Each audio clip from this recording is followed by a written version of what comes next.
Okay, this is the Fluke Networks DSX-8000. It does a lot, and I'm not trying to cover everything in this video. I'm simply going to power it up, run a quick channel test with a short patch cable, and click through the results so you know what to expect in the field. Okay, powering on.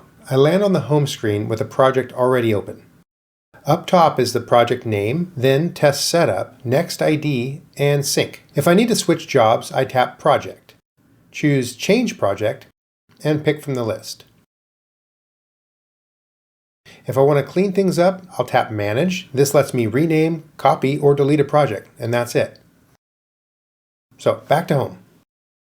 Okay, I'm set up for a channel test with the channel adapters attached to the meters. Right now, there's no link icon in the upper left because nothing is plugged in. I've got this 10-foot patch cable here, so I'm going to plug the remote in first, then I'll attach it to the main. And you can do this in either order, it doesn't matter. Once they're plugged in, you'll see the little link icon pop up to show you that the two ends are talking. Now I'm going to press test at the bottom right corner. The remote's lights blink while it runs.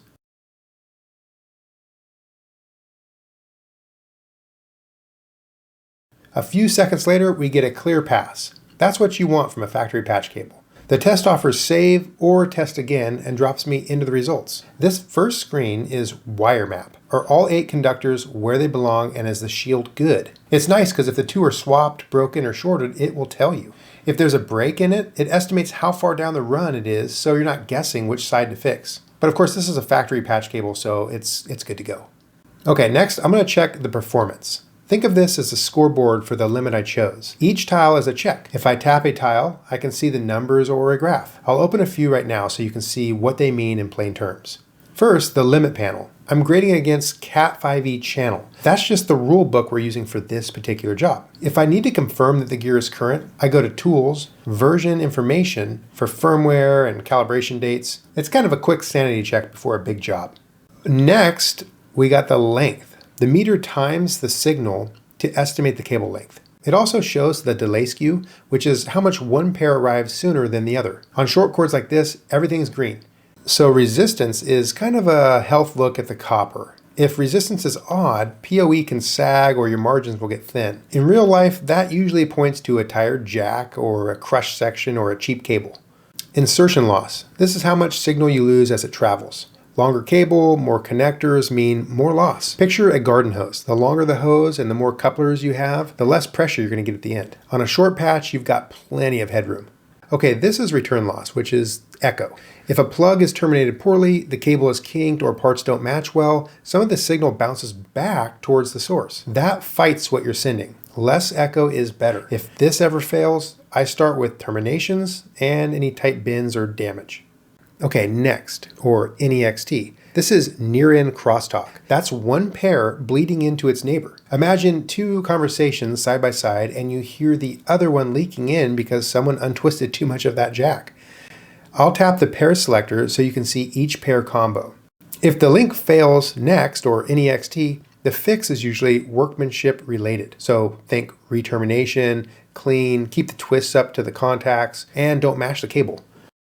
Okay, I'll scroll the rest quickly here. We got PS next, which is all the other pairs talking at once. ACR-N and PS ACR-N are basically your room left after you account for loss and crosstalk. Bigger numbers mean more margin. ACR-F and PS ACR-F look at crosstalk measured from the far end. You don't need to memorize these, just know that the tiles tell you if the cable is quiet or if noise is chewing into your headroom. When I'm done looking around, I hit home, unplug both ends, and the link icon goes away like it should. I open results so you can see the list of tests with the green checks. This is what you export to like a USB drive or sync to LinkWare Live for the report. Oh, and remember, if you're on a network, that sync button on home will take care of it. Before I shut down, I'll open Tools and scroll. You've got set reference, version information, memory, language, and a few other settings. If there's one thing to remember here, it's version information, because that's where you confirm software versions and calibration dates when someone asks. Now, I'll power down the main unit and the remote and do a quick walk around. I'll pop off the channel head so you can see the adapter bay. Along the sides, you've got the power jack, a USB-A port for the thumb drive or the video probe, micro USB to a PC, an RJ45 for network, and a headset jack. On the remote, the pass, test, fail, and talk lights are right on the front, so that way the person at the end knows what's happening without having to yell back and forth. That's the flow I actually use day to day. Pick the project, confirm the limit, run the test, check the wire map, glance at insertion loss, return loss, and next, then save it and move on. Bottom line, I really like this meter. It's fast, it's clear, and reliable on the job.